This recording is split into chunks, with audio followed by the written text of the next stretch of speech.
Alors, Platon. Alors, bon, il y a un certain nombre, bon, le Platon, je ne vais pas répéter, tout le monde connaît les textes de Platon, mais c'est ce qu'on en fait, bien entendu. Ces textes, je vais pas les commenter et les attaquer, c'est pas ici le lieu, et je n'aurai pas la compétence de le faire vraiment. Mais comment on les exploite, comment on les utilise, comment un certain nombre de mathématiciens les utilisent.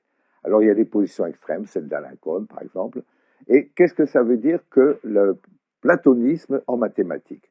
Bon, c'est qu'on prend le mythe de la caverne pratiquement à la lettre, en disant qu'il y a un monde des idées et que ce qui se passe ici n'est que la réflexion d'un monde des idées. Bon, nous ne faisons que des copies d'un monde des idées. Et bon, alors, je vais mettre ça en cause, directement et indirectement. Bon, alors d'abord, je vais me placer du point de vue mythologique. Je vais dire, c'est une autre mythologie. Et alors, des mythologies, il y en a beaucoup. Il y en a beaucoup. L'histoire de l'humanité est faite et construite à partir de mythologies, même si aujourd'hui c'est un petit peu moins net, des mythologies sont un peu différentes, mais enfin, construites à partir de mythologies. Et qu'est-ce que ça veut dire que cette mythologie? Bon, d'abord, alors j'ai posé la question. On me dit tel théorème n'est que la démarque de quelque chose d'écrit dans le ciel. Mais pourquoi les mathématiques seulement?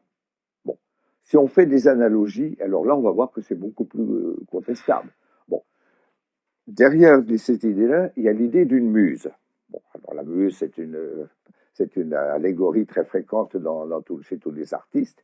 Et les musiciens, les poètes disent « ma muse m'a dit que ». Bon, alors est-ce que les mathématiciens ont aussi une muse? C'est une manière de poser les choses. Bon, alors, donc ce que je veux dire, c'est que il y a eu...